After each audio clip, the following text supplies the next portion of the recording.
Okay, guys, welcome. Today we're going to talk about homogeneous linear ODEs of now second order. So far, everything for ODEs that we've talked about up to this point, if you're following these videos in sequence, has been about first order ODEs. Now, we did a little bit of this in the power series video as well, but we didn't explicitly outline the fact that we were looking at a second order ODE in that video. So the main idea behind a second order linear ODE is that now you've picked up this second derivative term here. Now you have a y double prime. And then, of course, the rest of the format of the equation sort of looks the same, where you have some function in front of your y prime term, another function in front of your y term, and then this is equal to some other function of x, right? And again, just as before, each of px, qx, and r of x don't have to be linear in x. So these may not be linear in x.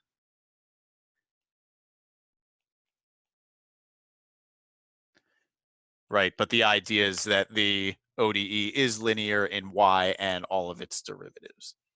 And of course, if you were to have some sort of function of x in front of your y double prime, then you would divide through by that y double, by whatever that function is, and you would arrive at this form that we have here, which we will consider sort of our standard form.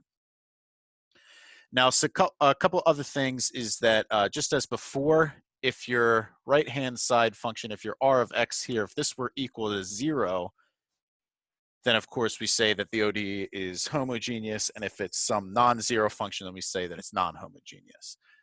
Now, up to this point, I don't know if I've explicitly given an example of a nonlinear ODE, but for example, something like this contains two nonlinear terms.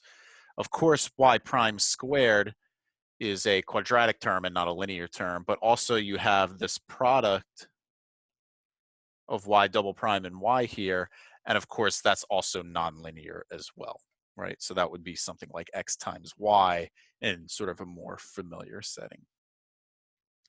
Now, the next couple videos that we're going to do are strictly going to discuss when this ODE of second order is homogeneous, or in other words, that r of x function is equal to 0.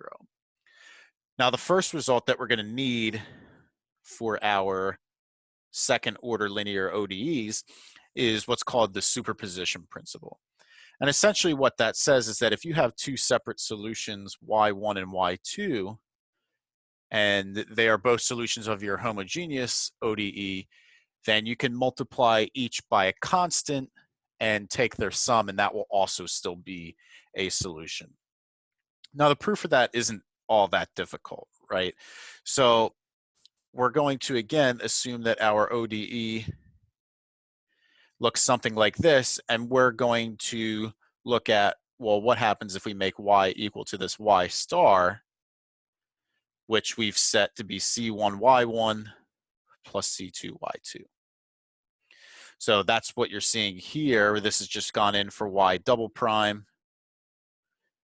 This is y single prime, and this is just y here. Now, of course, if you put your derivatives through, in the second line, you're picking up a y1 double prime and a y2 double prime. And then in this second term, you're picking up a y1 prime, y2 prime. And in this third component, I haven't done anything with just yet, right? But now if you combine all of your y1 terms and all of your y2 terms, you can factor out a c1, and then you get this part here. But of course, that's equal to 0 because we're assuming that y1 satisfies the homogeneous ODE. So this will, of course, give us 0. And the same thing holds for this part here. Since y2 we know is the solution, that all comes out to 0 too. So then we have c1 times 0 plus c2 times 0, which is just going to give you 0. So this shows that if you take a sum of solutions and multiply them by arbitrary constants, and they will also be solutions as well. And of course, you could extend this to not just 2 solutions, but 3, 4, as many solutions as you have. Okay, so let's just see what this looks like in action here, right? So if you look at the ODE y double prime plus y is equal to 0, you can see pretty quickly that y equal cosine and y equals sine of x are both solutions, right? Because if your y is cosine of x, then y double prime, if you take one derivative, you have a negative sine. Take another derivative, you get negative cosine. And then, of course, y plus y double prime, or y prime double prime plus y, is going to equal 0. So that's a solution. And similarly, y double prime, when your original y is sine, will be a negative sine of x. So then you'll also get y double prime plus y is equal to 0 here as well. Now, what we want to do is we want to show explicitly that y star, which is 3 cosine x minus 2 sine of x, is also a solution. So let's verify that. So if y star is 3 cosine x minus 2 sine x, then y star prime will be a minus 3 sine of x minus 2 cosine of x, and then therefore y star double prime would be a minus 3 cosine x plus a 2 sine of x. And then, of course, if we do y star double prime plus y star, we're going to get 3 cosine x minus 2 sine of x, and then plus, I guess if I'm doing y double prime first, I should have minus 3 cosine x plus 2 sine of x, and then I would have a plus 3 cosine x minus 2 sine of x. And of course, here everything is going to cancel as we would expect, and we get that this is equal to 0, so then we can conclude that y star is also a solution.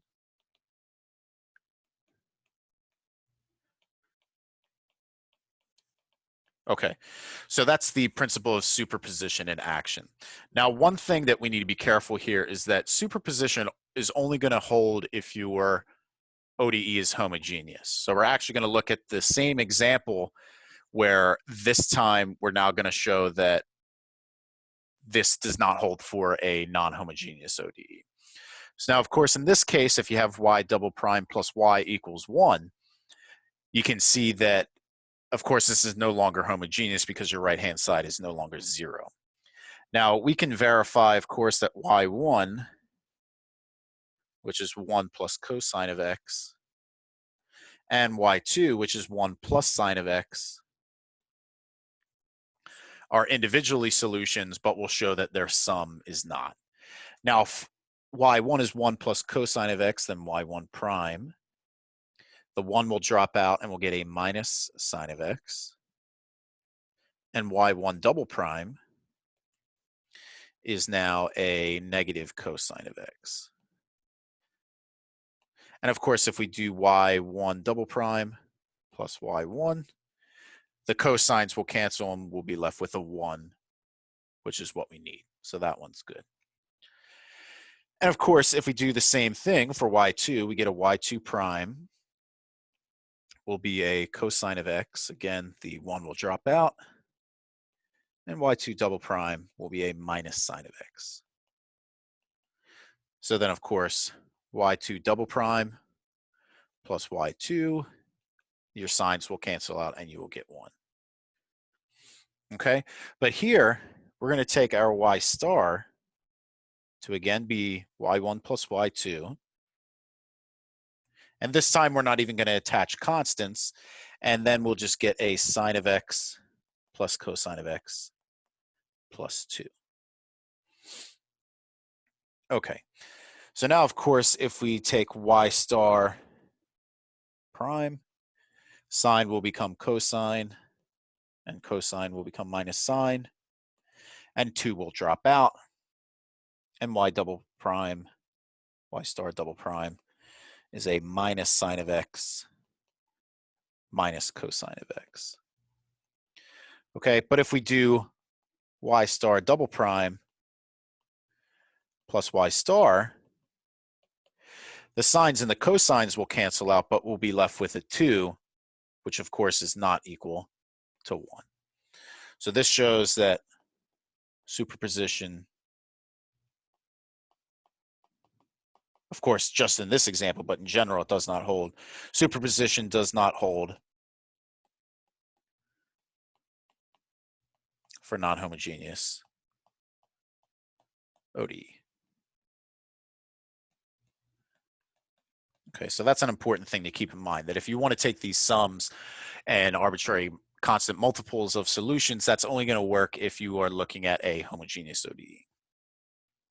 Okay, now looking at the idea of initial value problems for second order linear ODEs is pretty similar to what they look like for our first order ODEs, with one sort of difference here. Now, in the first order ODE case, we needed one initial condition. Now, for a second order ODE, you now need two initial conditions. You need to know what's happening at some initial time in your original solution, and you also need to know what's happening for the first derivative at some sort of initial point, right? So the idea behind these two general solutions, similarly as before, is that they're going to help you pick out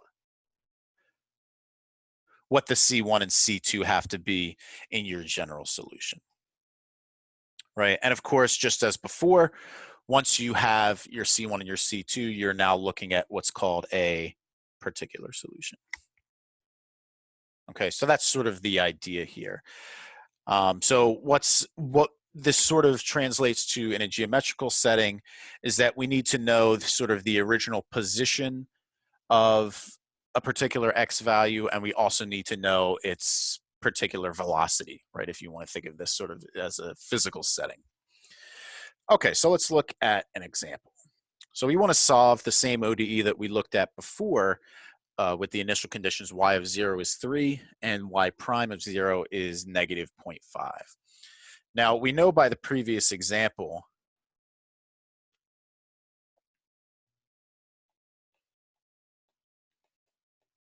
that we know that a general solution is C1 cosine of x plus C2 sine of x. So this is a general solution.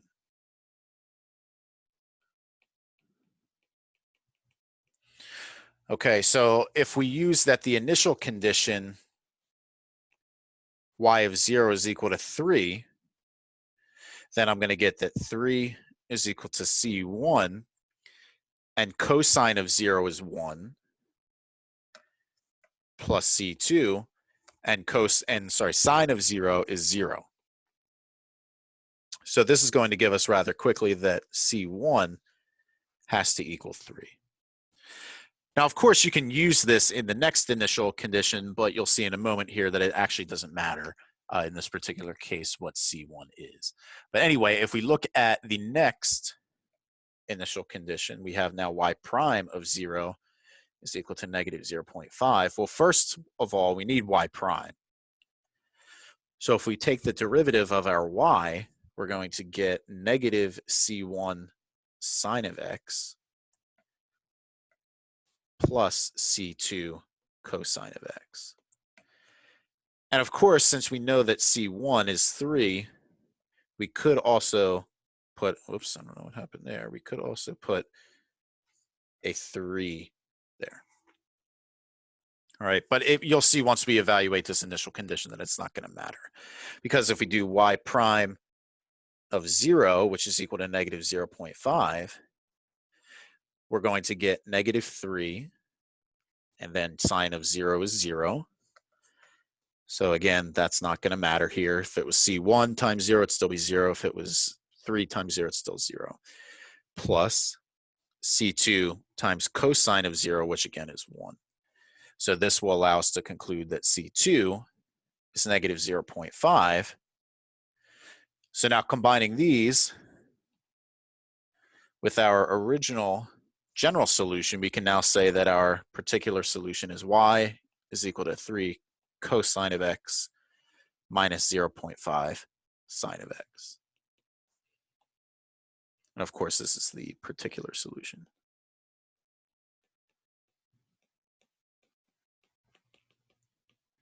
Okay, so hopefully that's not too bad.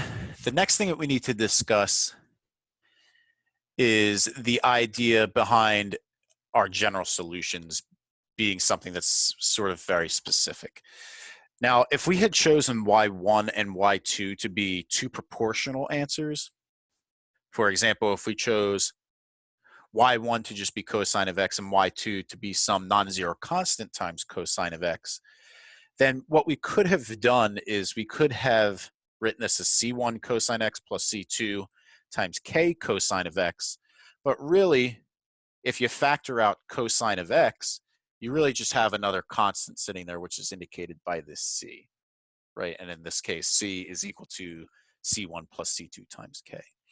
But the problem is that we can't solve this initial value problem with only one arbitrary constant. We have two initial conditions that we need to satisfy. So it's important that we exclude any proportional answers in our general solutions.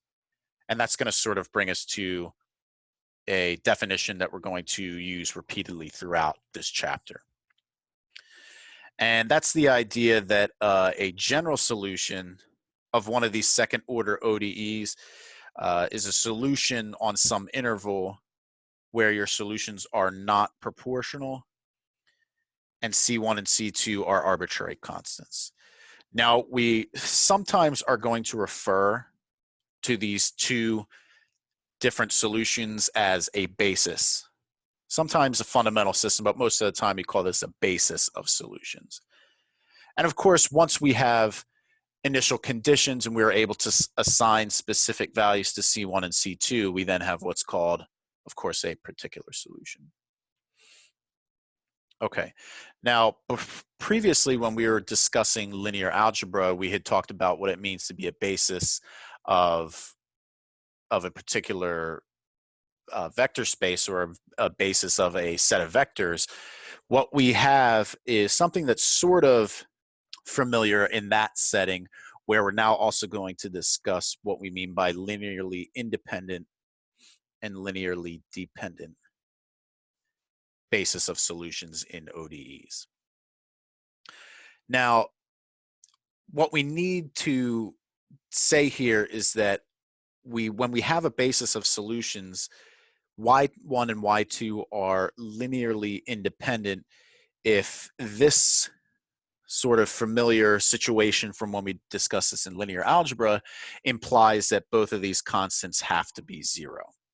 And of course, if you can find a solution where at least one of K1 or K2 is not both 0, then you have a linear dependent set of solutions.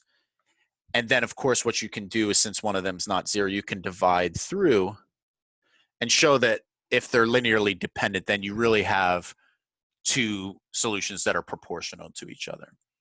So when we have a general solution or a basis of solutions, so we could also say general solution here, we mean that we have a pair of linearly independent solutions. Or what you could also show, for example, is that y1 over y2 is not equal to a constant, is another way that we can think of this. That would imply that you have linearly independent solutions.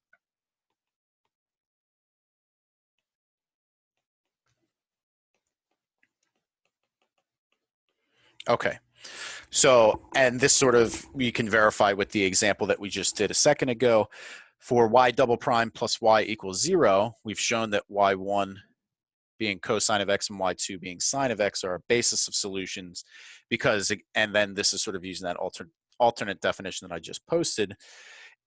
which is if you take the ratio of your two solutions, you get something that's non-constant, right? In this case, if you take cosine over sine, you get cotangent, which of course is not constant. So what you can then verify there is that taking a sum times arbitrary constant multiples of these two solutions is a general solution. If you had used the multiple of cosine solutions that we looked at before, you of course would get a constant there. So they don't make a general solution, because if you take their ratio, you get a constant. So that's not a linearly independent set of solutions. Okay, so I want to sort of, on that note, let's go ahead and we'll verify by substitution that e to the x and e to the negative x are solutions of the ODE y double prime minus y equals 0, and then we'll solve this initial value problem. Well, I think it's easy to see, right, that if y1 is e to the x, then y1 double prime is also e to the x. So you could say that y double prime minus y is equal to 0. And of course, y2 is equal to e to the negative x. Y2 double prime is equal to also e to the negative x, because the negative will come out on one derivative and then will undo itself on the next derivative. So then we could also say that y double prime minus y is equal to 0 there. And of course, they're both solutions. Now, one thing that we could also have done is, so the question might be, do these form a linearly independent set of solutions?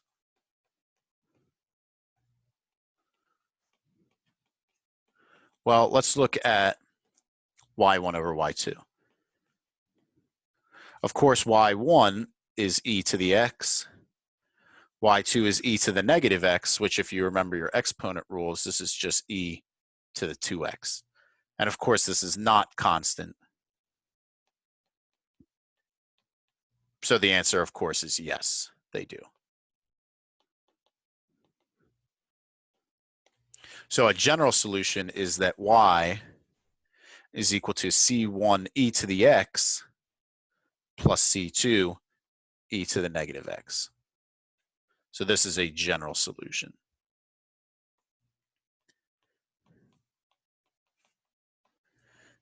Okay, so now of course we can find what C1 and C2 have to be.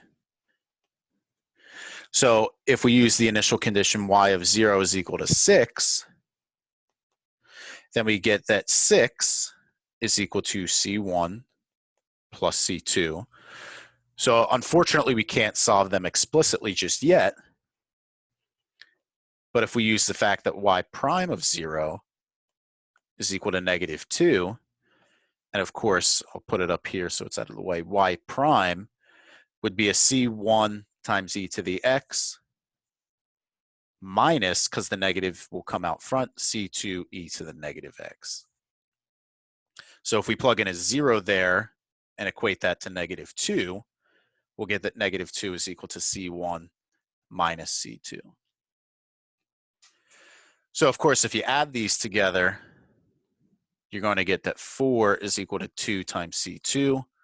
So C1 is equal to 2. And if you subtract these, you're going to get that 8 is equal to 2C2. So C2 is equal to 4. So we can therefore say that our general solution, or sorry, our particular solution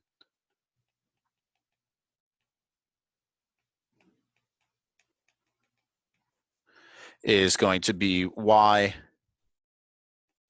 is equal to 2 e to the x plus 4 e to the minus x. Okay, so that's our particular solution for that case. Okay, now the last thing I want to discuss, I think this is the last thing I want to discuss in this video, yes, is the idea of what's called reduction of order.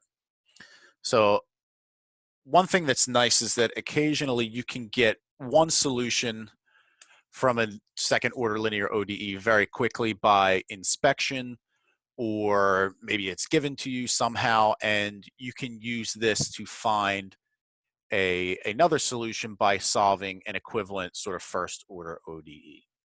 Right, so I want to first go behind the methodology for doing something like this, and then we'll do an example, and then that will wrap up this video. So again, the idea behind reduction of order is that you have one solution, or you can find one very easily, and then we can solve a first order ODE to get the other one, since we know one already. So if we're given,